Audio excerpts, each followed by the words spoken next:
नमस्कार दोस्तों, स्वागत है आप सभी का जीएस साधना के प्लेटफॉर्म पर। मैं रजत सिंह हाजिर हूँ आप सबके सामने करंट की क्लास लेकर के। जैसा कि मैंने आपको कहा था कि हार्डली थोड़ा सा एक मिनट रुक जाइएगा। चलिए फोन साइलेंट करते हैं।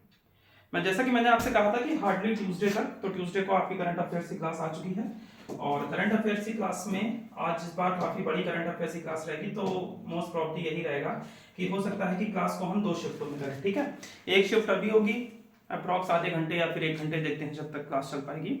और उसके बाद सेकंड चीज ये है कि उसके बाद हम दूसरी क्लास लेकर के आएंगे विद इन 2 दिन के गैप पे। मैटर पूरा तैयार है, बट प्रॉब्लम ये है कि थोड़ा सा इस समय बताया ना कि पिछली बार मैंने आपसे बात की थी कि शादी ब्याह का माहौल है, तो इस वजह से थोड़ा सा टाइम लग सकता है। तो बिल्कुल समय ना गवाते हुए हम अपनी क्लास को स्टार्ट करते हैं। तो आज का जो हमारा पहला टॉपिक है वो सबसे इंपॉर्टेंट है। ठीक है, इंपॉर्टेंट है। इंपॉर्टेंट क्यों है? क्योंकि इंडिया जो है, इंडिया मोबाइल मैन्युफैक्चरिंग में इस समय टॉप 2 में आ चुका है। किस में आ चुका है? टॉप 2 में। ठीक है, 2014-15 की जब हम बात करते हैं तो लगभग 26% के आसपास हम मैन्युफैक्चरिंग थे, लेकिन अब लगभग कह सकते हैं कि 99% के आसपास पहुंच चुके हैं। और टॉप में कौन है? तो जाहिर सी बात है टॉप में कौन होगा? चाइना। ठीक है, चाइना टॉप पर है। और 2014-15 में जब हम लगभग 26% ही मोबाइल सोल्ड कर पाते थे, कितने सोल्ड कर पाते थे? 26%। मैन्युफैक्चरिंग 26%, तो सोल्ड हम कितना करते थे? 26% के आसपास। वहीं अब 2025 की अगर हम बात करते हैं तो 99.2% के आसपास हमें सोल्ड देखने को मिलता है। ठीक है, तो इस समय इंडिया जो है वो वर्ल्ड का second largest mobile manufacturer country बन चुकी है। टॉप पर कौन है? अगर फर्स्ट की बात करेगा तो फर्स्ट पे कौन है? चाइना। और सेकंड की बात करेगा तो सेकंड पे कौन है? हमारा प्यारा भारत। ठीक है, इंडिया हो चुका है। ठीक है, अब ये ट्रांसफॉर्मेशन देखी गई है इलेक्ट्रॉनिक्स मैन्युफैक्चरिंग में। ठीक है, इसमें बहुत सारे चीजें हैं। जैसे हम कह सकते हैं कि इंडिया का गवर्नमेंट का मेक इन इंडिया इनिशिएटिव था। ठीक है, और कह सकते हैं इलेक्ट्रॉनिक्स में पीएलआई जो आपकी होती हैं उनमें भी काफी इंसेंटिव प्रोवाइड किया गया है। इसके अलावा 100% एफडीआई जो अलाउ की गई है उसने भी बहुत बड़ा योगदान किया है। किस चीज में योगदान किया है? इंडिया को सेकंड लार्जेस्ट मैन्युफैक्चरिंग बनाने का। ठीक है, अब इसमें थोड़ी सी बात कर लेते हैं जो मैंने आपसे बताई थी। इसमें कुछ चीजें और हैं, जैसे करंटली इस समय जो प्रोड्यूस करता है 99.2% मोबाइल, इसको क्या करते हैं? सोल्ड कर देते हैं। ठीक है, कौन? इंडिया। और टॉप पर कौन है? चाइना। बस केवल यही दोनों टॉपिक यहां पर हैं। अब आते हैं अगली स्लाइड पे। अगली स्लाइड में बता रहा है वही जो मैंने आपको बताया था कि 2014-15 में इंडिया जो था वो 26% मोबाइल केवल सोल्ड कर पाता था। कितना सोल्ड कर पाता था? 26%। अब 2025 की जब हम बात करेंगे तो 99.2% मोबाइल फोन क्या कर रहा है? इंडिया सोल्ड आउट कर रहा है। ठीक है, तो इस तरीके से मैन्युफैक्चरिंग में क्या है, भारत काफी आगे निकल चुका है। ठीक है, इसके कई सारे रीजन है, जिसमें रीजन में सबसे पहले मैंने आपको बताया था अगर रीजन लिखना हो तो मेक इन इंडिया इनिशिएटिव को आप लिख दीजिएगा। पीएलआई स्कीम में जो फाइनेंशियल इनिशिएटिव मिल रही हो गया है। इसके अलावा 100% एफडीआई दी गई है। 100% एफडीआई किसमें दी गई है? तो जो आपका ये इलेक्ट्रॉनिक मैन्युफैक्चरिंग है इसमें 100% एफडीआई दी हुई है। उसके अलावा अगर हम वर्ल्ड में बात करें तो इसमें एक चीज और बहुत इंपॉर्टेंट हो जाती है, वो है यूएस चाइना ट्रेड वॉर। ठीक है, यूएस चाइना ट्रेड वॉर की वजह से भी भारत को फायदा हुआ है। ठीक, जैसे हमने पढ़ा था कि कॉफी इतना ज्यादा क्यों भारत ने एक्सपोर्ट कर दी, तो उसमें सीधी सी बात है कि एक नीति आ रही है जिसके तहत अगर आपने यूरोपीय यूनियन स्टार्ट कर रहा है, जिसमें यह था कि अगर आप किसी भी प्रकार से पर्यावरण को हानि पहुंचा करके अगर किसी चीज का प्रोडक्शन करते हैं तो वो उसको नहीं लेंगे, जिसे 2025 से लागू होना था लेकिन 1 साल के लिए बढ़ा दिया गया। इसका फायदा क्या हुआ? वहां पर वो क्या करे, कॉफी को डंप करना स्टार्ट कर दिए। बहुत ज्यादा कॉफी को क्या करने लगे हैं, वो अपने पास संरक्षित रखना स्टार्ट कर दिए, जिसका परिणाम ये हुआ है कि एक्सपोर्ट बहुत ज्यादा हुआ भारत से कॉफी का। ठीक है, वही सेम चीज यहां पर है कि जब इंडिया और यूएसए और चाइना के बीच में जब ट्रेड वॉर हुआ है तो उसका पूरा फायदा किसको मिला है? भारत को मिला है। और भारत सेकंड नंबर पर आ चुका है मोबाइल मैन्युफैक्चरिंग में। ठीक है, तो ये कुछ इंपॉर्टेंट चीजें थी, एक बार फिर से रिवीजन मारते हैं। तो सबसे पहले हमने बताया कि इंडिया जो है वो सेकंड लार्जेस्ट मोबाइल मैन्युफैक्चरर बन गया। टॉप पर कौन है? तो टॉप पर है आपका कौन है? चाइना। और पहले 2015 में कितना था? 26% मोबाइल एक्सपोर्ट होता था, जो कि अब बढ़ के कितना हो चुका है? 99.2% मोबाइल एक्सपोर्ट हो चुका है भारत का। इसका सबसे ज्यादा इसका कारण क्या हुआ है? तो मेक इन इंडिया इनिशिएटिव को आप लिख सकते हैं। उसके बाद सेकंड नंबर पर आप लिख लीजिए पीएलआई स्कीम को, थर्ड नंबर पर आप डाल दीजिए इंडिया चाइना ट्रेड वॉर को, और फोर्थ नंबर पर डाल दीजिए 100% क्या हुआ है? 100% एफडीआई जो आई है इलेक्ट्रॉनिक्स में, इलेक्ट्रॉनिक मैन्युफैक्चरिंग में, वो डाल दीजिए। इसके अलावा पॉपुलेशन को भी डाल सकते हैं कि जैसे जैसे जनसंख्या बढ़ रही है मोबाइल का यूज भी क्या हो रहा है, मोबाइल का यूज बढ़ रहा है, और जैसे जैसे तकनीकी दुनिया आ रही है उसमें भी मोबाइल का क्या हो रहा है, उपयोग ज्यादा हो रहा है, जिस कारण भारत ने क्या किया है, इस तरीके से मैन्युफैक्चरिंग को बढ़ा करके इंडिया टॉप कंट्रीज में शामिल हो गया। इसके बाद एक है ब्रुसेलोसिस। इसके बारे में क्या हुआ है, क्यों न्यूज में है, उसके पहले जानते हैं हम ब्रुसेलोसिस होता क्या है। तो यहां पर देखिए ब्रुसेलोसिस जो होता है ये ट्रांसमिशन डिजीज है जो कि जानवरों से आती है। तो इसमें जानवर कौन कौन से हैं, तो इसमें जानवर ऊंट हो सकता है, भेड़ हो सकता है, बकरी हो सकता है और गाय हो सकता है, ठीक है। और ये होता कैसे है, इसमें होता ये है कि चाहे आप टच कर दीजिए या फिर इनके जो प्रोडक्ट्स होते हैं जैसे मिल्क हो गया, या फिर आप क्या कर सकते हैं, मीट का प्रयोग करते हैं, है ना। देखिए इसमें साफ साफ लिखा होगा है कि इसमें फ्लूइड और ब्लड वगैरह के सीधे सीधे आप उसके कांटेक्ट में आ जाते हैं तो हो सकता है, ठीक है। ईटिंग और ड्रिंकिंग होता है अनपस्चराइज्ड मिल्क में। अब ये होता है कि अनपस्चराइज्ड मिल्क क्या होता है, तो आपको पता होगा कि जब आप अमूल या किसी भी चीज का उठाते हैं तो उसमें आप ले देखते हैं पैस्चराइज्ड मिल्क, देखते हैं कि नहीं देखते हैं। लुईस पास्चर ने ऐसी खोज की थी। इसमें क्या होता है, या फिर आपके घर में भी दूध आता है तो आप दूध को क्या करते हैं, गर्म करते हैं, गर्म करने के बाद उसका आप क्या करते हैं, सेवन करते हैं।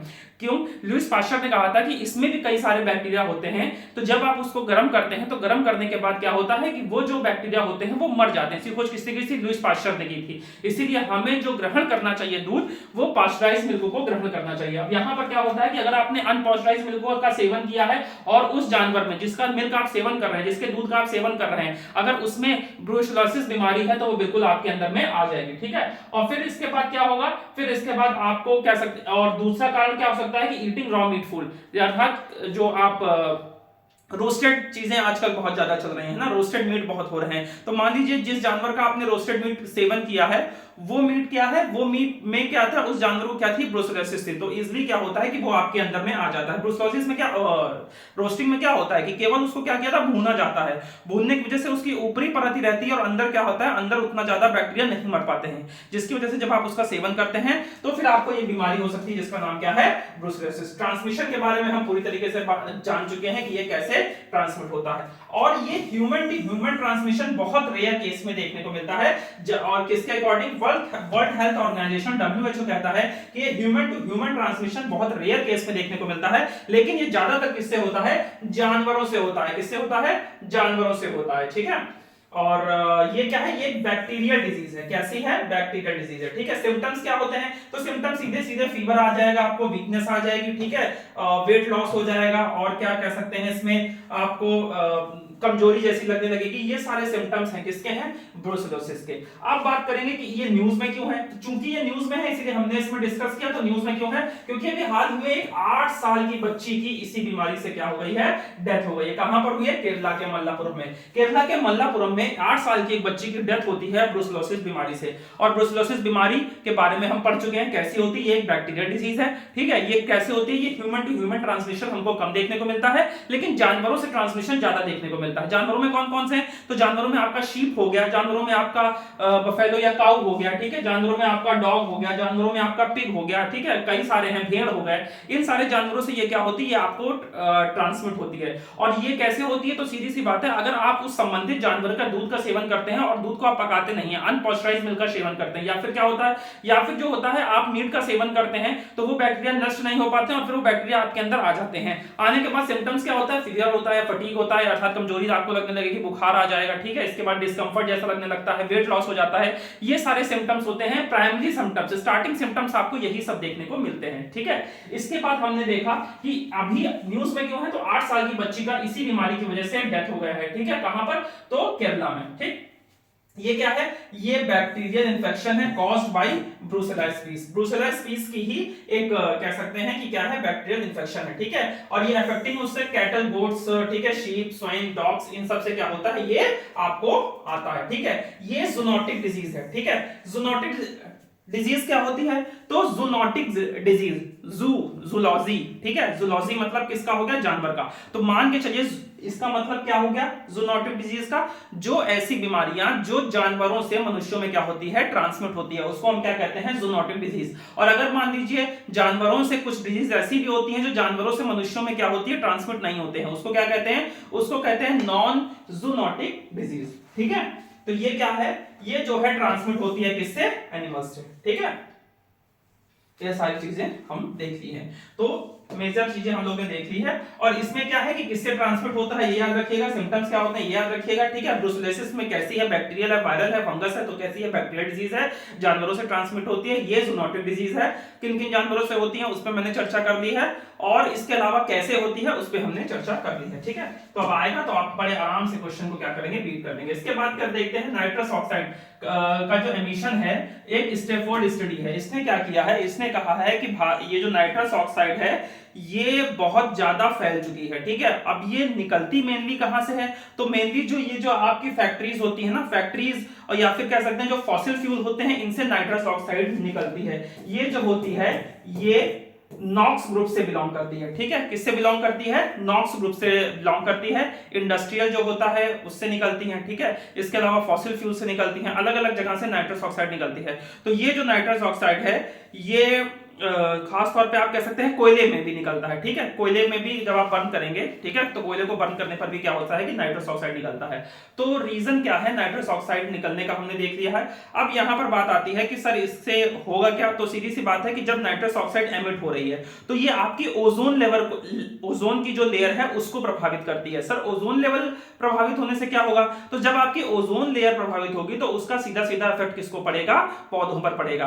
पौधे कैसे जीवित रहते हैं, तो पौधे क्या करते हैं कि प्रकाश की उपस्थिति में क्या करते हैं, प्रकाश पहले आ जाइए, तो प्रकाश की उपस्थिति में क्या करते हैं, क्लोरोप्लास्ट के अंदर उनका क्या होता है, उनकी पूरी साइकिल चलती है, ठीक है, जिसको हम कहते हैं फोटोसिंथेसिस। फोटोसिंथेसिस से वो क्या करते हैं कि कार्बन डाइऑक्साइड लेते हैं, H2O मिलता है, और फिर वो क्या बनाते हैं, ग्लूकोज बनाते हैं, और अपना क्या करते हैं, पोषण करते हैं और ऑक्सीजन एमिट करते हैं। इसीलिए हम कहते हैं कि पौधे जरूरी है, क्योंकि पौधे क्या करते हैं, ऑक्सीजन एमिट करते हैं और कार्बन डाइऑक्साइड का ग्रहण करते हैं, एक तरीके से कार्बन डाइऑक्साइड सिंक के रूप में काम करते हैं। अब यहां पर क्या होता है कि जब ओजोन लेवल की क्षति होगी, तो क्षति होने के बाद जो अल्ट्रावायलेट रेज होती हैं, जो हमारी पृथ्वी के लिए नुकसानदायक होती है, केवल पौधे के लिए नहीं हमारे लिए भी, तो जब वो वहां से निकलेंगी, वहां से निकलने के बाद पौधे के ऊपर पड़ेंगी, तो पौधे की जो प्रकाश संश्लेषण की क्रिया है उसको क्या करेंगी, प्रभावित कर देंगी। और जैसे ही प्रकाश संश्लेषण की क्रिया प्रभावित होगी तो पौधे क्या होंगे, पौधों की पत्तियां जल्दी पीली हो जाएंगी। आपने देखा होगा कि पौधों की पत्तियां एक समय के बाद पीली हो जाती हैं, मुरझा जाती हैं, है ना। लेकिन क्या होगा कि अगर ये अल्ट्रावायलेट रेज पड़ेगी तो फिर पौधों में क्या होगा, पौधों की पत्तियां जल्दी ही सूख जाएंगी, जिससे क्या होगा, जिससे उनके प्रोडक्शन पर भी क्या पड़ेगा, इफेक्ट हमको देखने को मिल सकता है। कुल मिलाकर अगर हम कहा जाए तो उसकी जो क्रॉप यील्ड होगी, कोई भी पौधा होगा, उसकी क्या होगी, क्रॉप यील्ड क्या होगी, कम हो जाएगी, अर्थात उसका प्रोडक्शन क्या हो जाएगा, कम हो जाएगा, जितना ज्यादा नाइट्रस ऑक्साइड को हम एमिट करेंगे। लेकिन यहां पर जब मैंने इकोनॉमिक सर्वे पढ़ा था, तो उसमें इकोनॉमिक सर्वे में जो सेक्रेटरीट है वो कहते हैं कि भारत अभी ऐसी स्थिति में नहीं है कि वो इस प्रकार के कोल एमिशन को कम कर दे पाएगा, क्योंकि ज्यादातर अगर भारत एनवायरमेंट की तरफ ध्यान देगा तो भारत अपने डेवलपमेंट को क्या होगा, पीछे खींच देगा। तो एक बैलेंस एस्टैब्लिश करने की जरूरत है कि हम पर्यावरण को भी नुकसान ना पहुंचाए और हम अपना क्या करें, विकास करते रहें। तो यहां पर क्या है कि नाइट्रस ऑक्साइड का एमिशन क्या हुआ है, बहुत ज्यादा हुआ है, जिसका इफेक्ट सीधे सीधे कहने का मतलब है, ये स्टैनफोर्ड स्टडी क्या कह रही है कि इसका इफेक्ट किस पे पड़ रहा है, क्रॉप पर पड़ रहा है। क्रॉप काफी ज्यादा क्या हो रही है, खराब हो रही है। अब ये निकलता किससे, मैंने आपको बताया कोल से, ठीक है, ऑयल से, अलग अलग ये जो फैक्ट्री से निकलता है, इसमें मेनली ये निकलता है, ठीक है। रिएक्टिव होती है बहुत, ये जो होती है ये बहुत रिएक्टिव गैस होती है नाइट्रस ऑक्साइड, ये क्या होती है, बहुत रिएक्टिव गैस होती है। पर्यावरण में और भी जो गैसेस होंगी उनके साथ ये बहुत जल्दी क्या करती है, रिएक्ट कर जाती है, और ये जो है ये नॉक्स ग्रुप का ही हमें देखने को गैस मिल जाती है। कौन सी है, नाइट्रस ऑक्साइड, ठीक है। अब इसका प्रभाव क्या पड़ेगा, तो जो स्टैनफोर्ड स्टडी है, स्टैनफोर्ड ने जो रिपोर्ट प्रस्तुत की है उसने अपनी स्टडी में बताया कि ये जो नाइट्रोजन डाइऑक्साइड है इसके एमिशन से क्या होगा, पहली बात तो निकलती किससे है, तो जो आपके प्लांट्स होते हैं उनको सीधे सीधे प्रभावित करेगा, ठीक है। ये एक सर्वे देता है जिसमें बताता है कि जो राइस का आउटपुट है वो लगभग बढ़ाया जा सकता है नाइट्रस ऑक्साइड को कम करके, और लगभग भारत को $420 मिलियन का क्या हो जाएगा, फायदा हो जाएगा, ठीक है। इस तरीके से क्या हो चाहिए, हमको नाइट्रस ऑक्साइड को कम करना चाहिए। कैसे निकलती है, तो सबसे ज्यादा अगर आप बात करेंगे 31% तो एनर्जी में निकलती है, जैसे कि इलेक्ट्रिसिटी वगैरह, और बाकी 31 किस पे निकलती है, बाकी 31% निकल जाती है फॉसिल फ्यूल पे। तो 62% के आसपास तो खाली कोल एमिट करके फैक्ट्रीज आदि में और फॉसिल फ्यूल से निकल जाती है। अदर सोर्सेज में शेष 40% में किस में निकलती है, बाकी सब में निकलती है, ठीक है।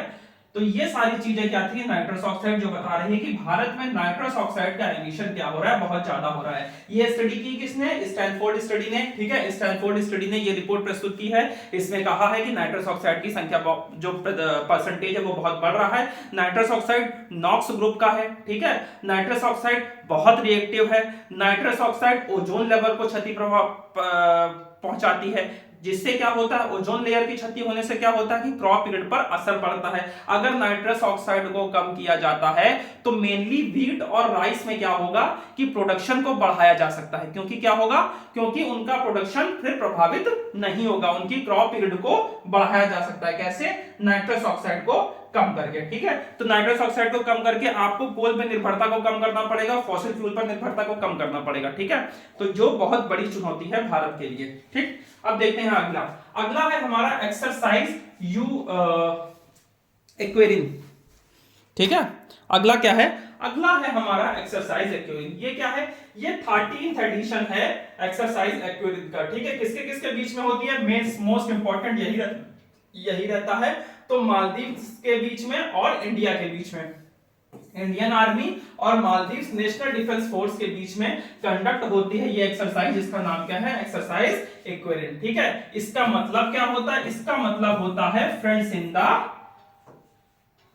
फ्रेंड्स, ठीक है। इसका मतलब होता है कि दोस्तों में दोस्त, ठीक है। किसका मतलब होता है, एक्वेरिन का। ये आया कहां से, तो जो धिवेही लैंग्वेज है जो मालदीव में भी बोली जाती है और भारत के भी कुछ क्षेत्रों में प्रचलित है, उससे ये शब्द निकल के आए हैं एक्वेरिन, जिसका मतलब होता है फ्रेंड्स इन द फ्रेंड्स, ठीक है। ये थोड़ा सा लैंग्वेज के बारे में बात कर लेते हैं, धिवेही लैंग्वेज के बारे में। तो ये क्या है, ये इंडो यूरोपियन लैंग्वेज है जो कि भारत में जो लक्षद्वीप है उसमें बोली जाती है और मालदीव्स में मेनली बोली जाती है। और कोई भी होती है एक्सरसाइज, उसका मेनली पर्पस क्या होता है, तो एंटी टेररिज्म के बारे में बात करने के लिए, ठीक है। तो एंटी टेररिज्म की बात होगी यहां पर, और यहां पर क्या होगा कि काउंटर ऑपरेशंस आदि पर चर्चा होगी, किसमें, एक्सरसाइज एक्वेरिन में। अब यहां पर इंपॉर्टेंट बात आपको क्या रखनी है, यहां पर आपको मेन बात याद रखनी है कि जो एक्वेरिन है, जो एक्सरसाइज एक्वेरिन है, किसके किसके बीच में हुई है, तो इंडिया और मालदीव्स के बीच में हुई है। एक्वेरिन का क्या है, फ्रेंड्स इन द फ्रेंड्स, जो धिवेली लैंग्वेज का यूज करके इस शब्द को निकाला गया है, जो भारत के यूटी मालदीव में बोली जाती है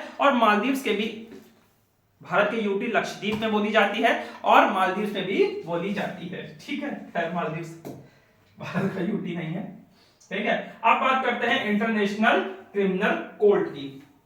हुआ क्या है, हुआ यह है कि अब मैंने बताया था ना कि अब हर सप्ताह में कोई ना कोई एक खबर आपको ट्रंप महोदय की मिलेगी।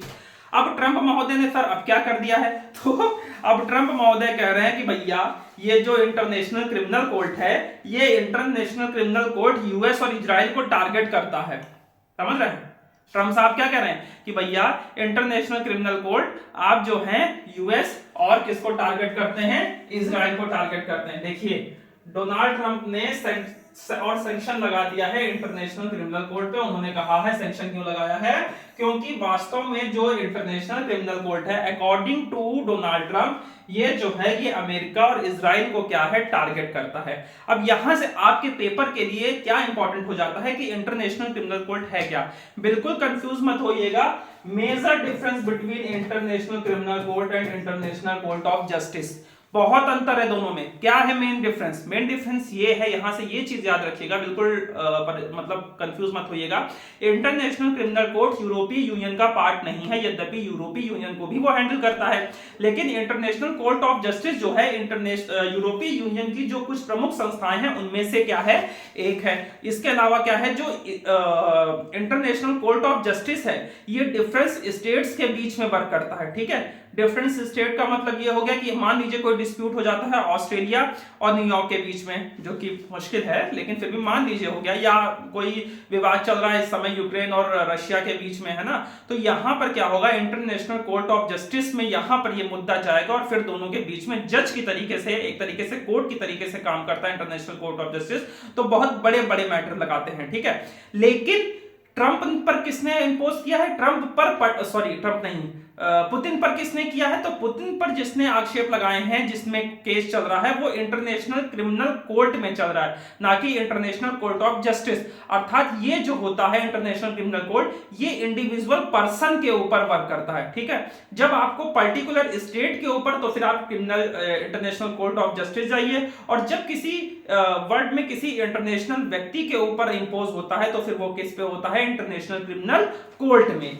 ये होता है मेजर डिफरेंस किसमें? इंटरनेशनल क्रिमिनल कोर्ट और इंटरनेशनल कोर्ट ऑफ जस्टिस। आपकी सुलभता के लिए मैंने आप इसमें लगा दिया है अभी। ठीक है, तो अभी जब उस पे आएंगे तो कुछ और मेजर डिफरेंस है, उसके बीच में बात करेंगे। International court, international Criminal court का जो हेडक्वार्टर है कहां पर है? वो हेग, नीदरलैंड में आपको देखने को मिल जाएगा। और यहां पर किसने अडॉप्ट किया है? तो लगभग 120 स्टेट्स हैं जिसने इंटरनेशनल क्रिमिनल कोर्ट को क्या किया है? अडॉप्ट किया है। कब? 17 जुलाई 1998 में। और ये इनफोर्स कब हुआ है? तो 2002 में जाकर के ये अपने क्रियान्वयन में आता है। क्या? International Criminal court. ठीक है, अब किन ग्राउंड पर होता है ये भी देख लेते हैं।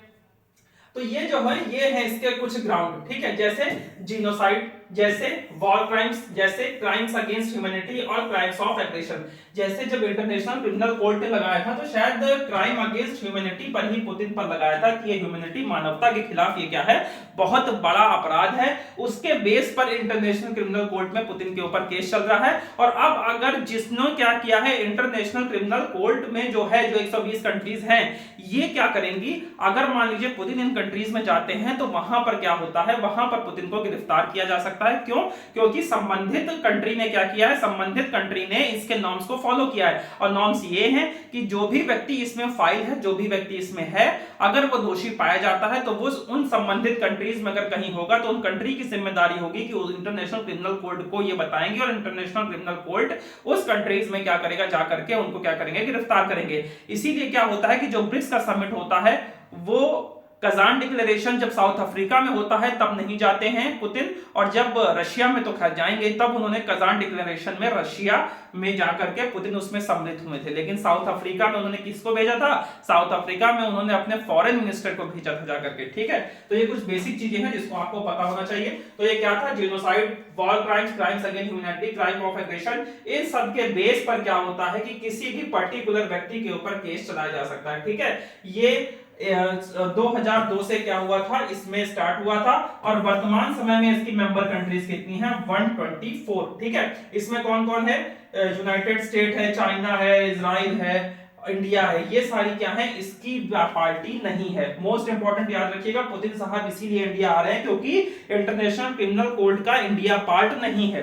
जब इंडिया पार्ट नहीं है, तो वो सारी चीजें इंडिया के ऊपर लागू नहीं होती हैं। तो कौन कौन नहीं शामिल है? तो इंडिया नहीं शामिल है, यूएस नहीं शामिल है, चाइना, रशिया, इजराइल शामिल नहीं है। अब यहाँ पे कुछ चीजों पे बात कर लेते हैं कि वास्तव में इंटरनेशनल कोर्ट ऑफ जस्टिस, जिससे चीजें आपके दिमाग में एकदम क्लियर रहे, इंटरनेशनल कोर्ट ऑफ जस्टिस और इंटरनेशनल क्रिमिनल कोर्ट में क्या डिफरेंस है। ठीक है, तो जो इंटरनेशनल कोर्ट ऑफ जस्टिस है, ये कब बना था? 1945 में बना था। और इंटरनेशनल क्रिमिनल कोर्ट कब बना था? 2002 में बना था।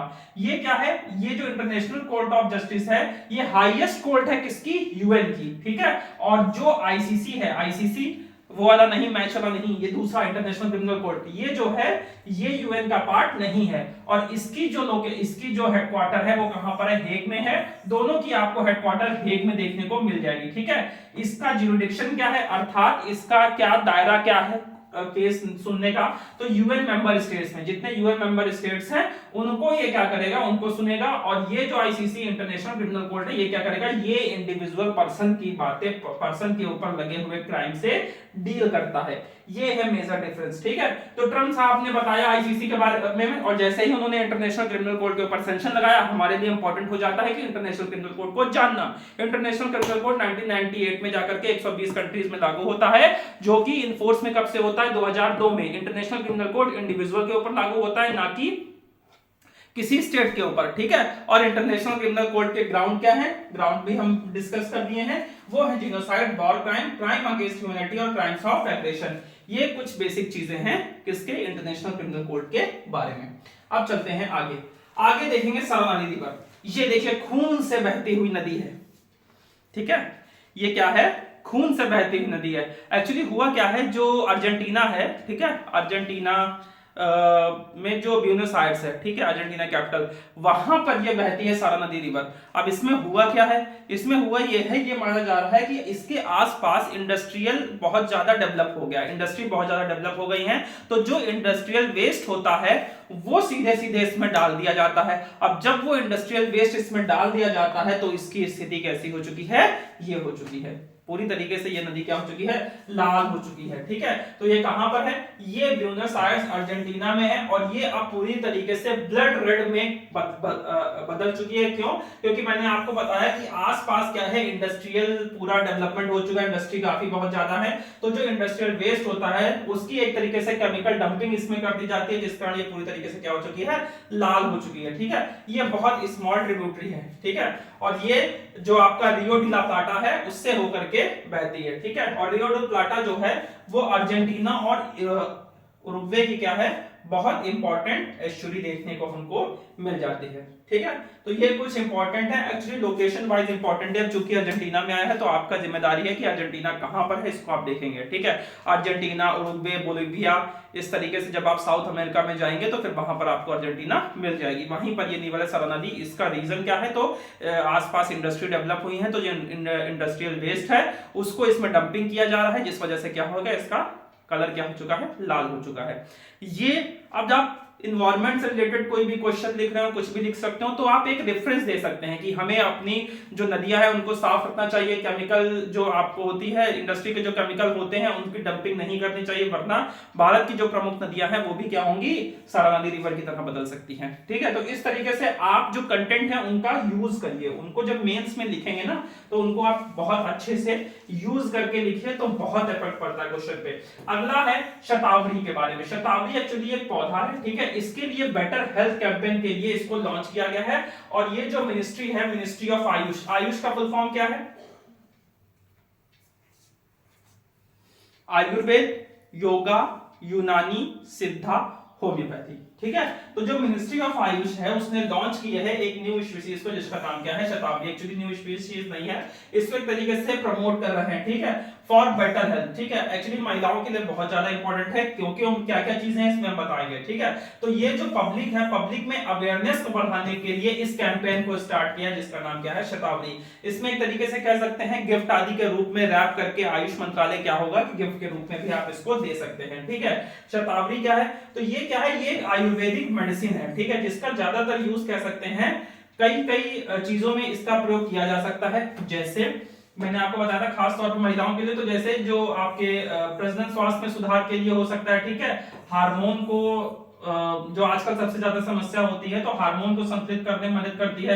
इसके अलावा डायबिटीज, जो कि आज में ये भी सबसे बड़ी समस्या है, बाल झड़ना ये भी सबसे बड़ी समस्या है। कहने का मतलब आज जो बहुत बड़ी बड़ी समस्याएं उत्पन्न हो रही हैं उससे निजात दिलाने के लिए ये शतावरी पौधा जो है वो बहुत फायदा हो सकता है। तनाव, दुनिया में तनाव इतना ज्यादा है, तो तनाव को कम करने के लिए, गर्मी में आपकी स्किन को देखभाल करने के लिए, बालों को सही करने के लिए, डायबिटीज को सही करने के लिए, हार्मोनल जो आपके अनस्टेबल हो गए हैं उनको ठीक करने के लिए, और रिप्रोडक्शन में भी ये जो होता है शतावरी वो बहुत ज्यादा यूज होती है, ठीक है। तो ये जो है ये क्या है, ये एक आयुर्वेदा कह सकते हैं पौधा है, जिसका कैंपेन की जा रही है, जिसको क्या कर रहा है, अवेयरनेस फैलाई जा रही है आयुष मंत्रालय के द्वारा इस शतावरी पौधे के बारे में, ठीक है। इसके क्या क्या बेनिफिट हैं, ठीक है, ये सारी चीजों को फैलाया जा रहा है। मैं भी लगाऊंगा, है ना, क्योंकि एंजाइटी, स्ट्रेस, ये सारी चीजों से भी निजात दिलाती है। बाल भी बहुत झड़ रहे हैं, देखते हैं कितना इफेक्ट करता है। वैसे पौधे आयुर्वेद में बहुत ताकत है, ये तो मैं कहूंगा, ठीक है। इसके बाद देखते हैं ड्रॉपएक्स एक्सरसाइज में, ठीक है। अभी ड्रॉपएक्स एक्सरसाइज हुई है 2025 में, कहां पर हुई है, इंडियन ओशियन में हुई है, ठीक है। ये जो है ये इंडियन नेवी कंडक्ट कराती है, और ये बाइनियल है। बाइनियल एक्सरसाइज का मतलब ये हो गया कि ये प्रत्येक 2 वर्ष पर मनाई जाती है, और अभी ये जनवरी से मार्च के बीच में चल रही है, ठीक है। कौन सी एक्सरसाइज है, ड्रॉपएक्स एक्सरसाइज। इसमें कह सकते हैं कोस्ट गार्ड, नेवल एक्सरसाइज, ये और इंडियन आर्मी, ये सब लोग मिलकर के क्या होते हैं, इसको कंडक्ट करते हैं, ठीक है। ये प्रत्येक 2 वर्ष पर होती है। Indian army, Indian air force, coast guard, ये सब मिलकर के ये ज्वाइंट ऑपरेशन को कंडक्ट करते हैं, जिससे क्या होगा, जिससे कह सकते हैं मैरीटाइम सिक्योरिटी इनहेंस होगी, और क्या होगा, और आपस में कोऑर्डिनेशन कोऑर्डिनेशन जैसी चीजें भी आएंगी, और हम जो कह सकते हैं जो काउंटर अटैक होते हैं, टेररिज्म होते हैं, उनसे हम क्या करेंगे, उनसे अपने आप को सुरक्षित और अपने देश को क्या करेंगे, सुरक्षित रख सकते हैं। किसमें, ट्रॉपिक्स एक्सरसाइज में। ठीक है, अब इसमें पार्टिसिपेट कौन कौन कर रहे हैं, तो इंडिजीनियस बहुत इंपॉर्टेंट है। जहां पर ये शब्द आता है तुरंत गोला लगाइए।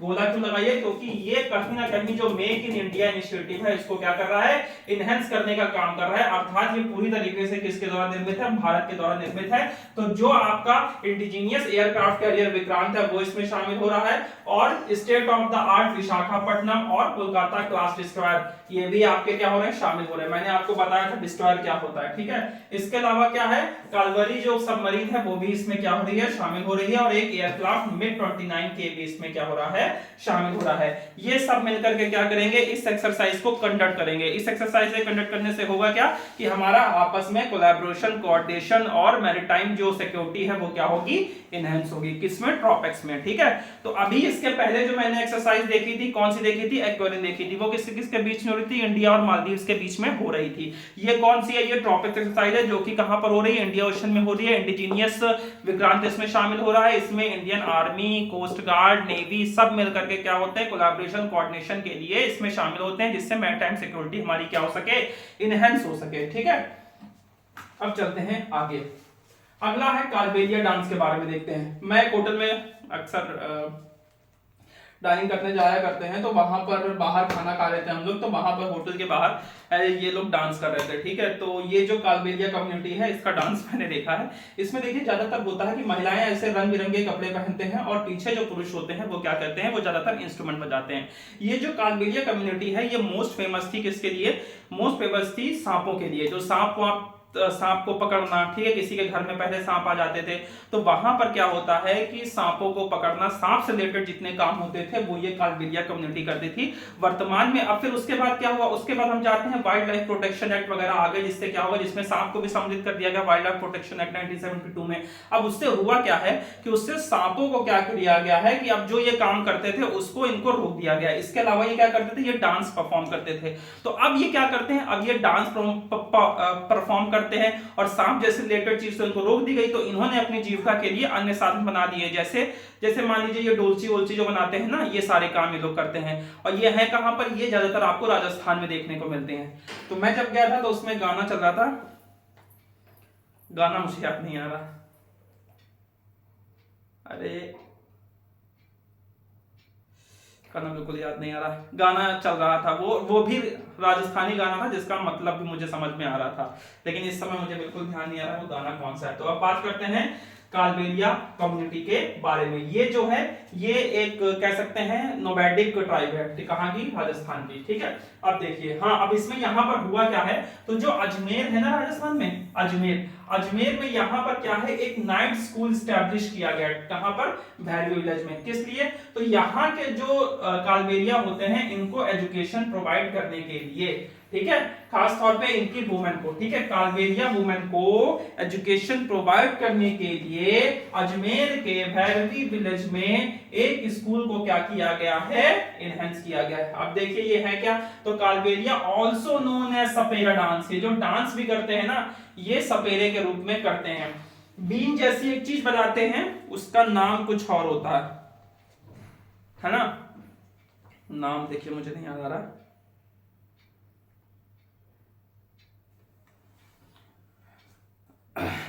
नाम क्या था,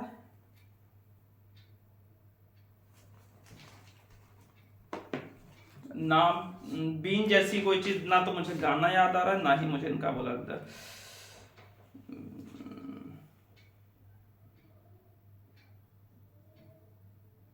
बिल्कुल याद नहीं आ रहा। वो बीन की तरह होती है, बीन में सिंगल होती है, इसमें दो होती है, ठीक है, वो दोनों बजाते हैं। और ये ढोलक वगैरह आदि इनके कुछ इंस्ट्रूमेंट है जिनको ये लोग बनाते हैं, ठीक है। तो इनके लिए क्या हो गया है, इनके लिए एक स्कूल का एस्टैब्लिशमेंट किया गया, जिससे क्या होगा, यहाँ पर वुमेन को क्या होगा, वुमेन को वुमेन को एजुकेशन प्रोवाइड करने के लिए, ठीक है। तो ये जो है ये स्नेक से रिलेटेड बहुत ज्यादा थे, फिर मैंने बताया कि ये अन्य काम भी करने लगे, ठीक है। अब उसके बाद क्या हो गया कि ये बहुत इंपॉर्टेंट है कि 2010 में यूनेस्को में भी कालबेलिया डांस को क्या हुआ है, रिप्रेजेंट लिस्ट में इसमें क्या हुआ है, शामिल किया गया है, ठीक है। तो ये जो कालबेलिया डांस है ये ग्लोबली रिकॉग्नाइज्ड है, ठीक है, एक यूनिक आर्ट फॉर्म है, कहाँ का, राजस्थान का, ठीक है। ये इंडिया का जो रिच फोक ट्रेडिशन है उसको भी क्या करता है, उसको भी चार चांद लगाता है। कौन सा, ये कालबेलिया जो डांस होता है जिसको हम लोग स्नेक डांस कहते हैं, ठीक है। इसमें परफॉर्म कौन करता है, मेन एंड वुमेन दोनों, लेकिन डांस वुमेन करती हैं और मेन क्या होते हैं, जो इनके इंस्ट्रूमेंट होते हैं उनको क्या करते हैं, बजाते हैं, ठीक है। हाँ, खंजरी, खंजरी और पुंगी, वही मैं सोच रही थी देर से। खंजरी, खंजरी एक ऐसे ढपली टाइप का होता है, इसके चारों तरफ ऐसे छन छन छन छन करने ही लगा होता है, इसको बीच बीच बजा जाता है। और पुंगी क्या होता है, पुंगी ऐसे करके बना होता है और इसमें ऐसे करके दो लगे होते हैं ना, तो एक तरीके से बीन की तरह होता है, इसको बजाते हैं मेन, और उस पर डांस परफॉर्म कौन करती है, वुमेन। तो उसको कौन कौन से, एक खंजरी हो गई, एक कौन सी हो गई, पुंगी हो गई, ठीक है। और ये ट्रेडिशनल टैटू वगैरह डिजाइन भी करते हैं, और इनकी जो ड्रेस भी होती है वो भी थोड़ी सी एक तरीके से कह सकते हैं, जैसे सांप ऐसे नहीं चलता यूं यूं लहराते हुए, तो इनका डांस परफॉर्म भी कैसे है, वैसे ही लहराते हुए चलता है। और इनके ड्रेस पर भी आप जिगजैग मोशन देखने को मिलेंगे, और इनकी ड्रेस ज्यादातर किस कलर की होगी, ब्लैक कलर की होगी, इसीलिए इसको क्या कहते हैं, स्नेक डांस कहते हैं, ठीक है। देखिए ब्लैक स्कर्ट का यूज करते हैं, performs twin and serpentine like movement, अर्थात मैंने आपको बताया ना कि ऐसे लहरा लहरा करके ये क्या करते हैं, डांस करते हैं। तो ये है इंपॉर्टेंट किसके बारे में, कालबेलिया कम्युनिटी के बारे में। अब थोड़ा सा बात करते थे इस कम्युनिटी के बारे में, इनका डांस पे बात की, क्या क्या बजाते हैं, खंजरी बजाते हैं, पुंगी बजाते हैं, ठीक है। और अब बात करते हैं कम्युनिटी के बारे में, कहां पर पाई जाती है, राजस्थान में पाई जाती है। राजस्थान की ये क्या है, नोमैडिक ट्राइब है, काले कपड़े का यूज करते हैं, ठीक है। और ये क्या करते हैं, ये डांस परफॉर्म करते हैं ज्यादातर। पहले ये क्या करते थे, पहले ये मैंने आपको बताया था कि ये स्नेक से रिलेटेड एक्टिविटीज करते थे, लेकिन फिर वाइल्ड लाइफ प्रोटेक्शन एक्ट की वजह से इन्होंने अपने जीविका के साधन दूसरे कर दिए। लेकिन ये जो कालबेलिया डांस है ये ग्लोबली रिकॉग्नाइज्ड है, और यूनेस्को के 2010 में भी इसको क्या कर दिया है, शामिल कर लिया है। अब इसके बाद में बात करते हैं, तो ये एक नोमैडिक ट्राइब है जिसके बारे में पहले बता चुका हूं, ठीक है। और ये क्या करती है, फोक सॉन्ग और डांस परफॉर्मेंस करती है, ठीक है। ये जो है इसके दो मेन ग्रुप्स कहां पर मिलते हैं, राजस्थान में, एक डालवाली और कौन से है, मेवाड़ में है। अब मेवाड़ है तो मेवाड़ में, तो यहां पर आप याद रखिए कि मेवाड़ में जब हिस्ट्री में आप पढ़ते हैं तो एक महान शासक का नाम आता है जिनका नाम क्या है, पृथ्वीराज चौहान। तो 12th से 13th सेंचुरी के बीच में ये कालबेलिया कम्युनिटी बहुत फेमस थी, लेकिन फिर क्या होता है, जब पृथ्वीराज चौहान का डिक्लाइन हम देखेंगे तो उसके साथ साथ ये कालबेलिया कम्युनिटी का भी डिक्लाइन हो जाता है, और फिर ये ऐसे ही काम, स्नेक बाइटिंग वगैरह ये सारे काम करते हुए हमको देख जाते हैं, ठीक है। तो ये जो मेन कहां पर पाए जाते हैं, तो डालीवाल और मेवाड़ में अब इनको मतलब ज्यादातर कम्युनिटी वहां पर है, ठीक है।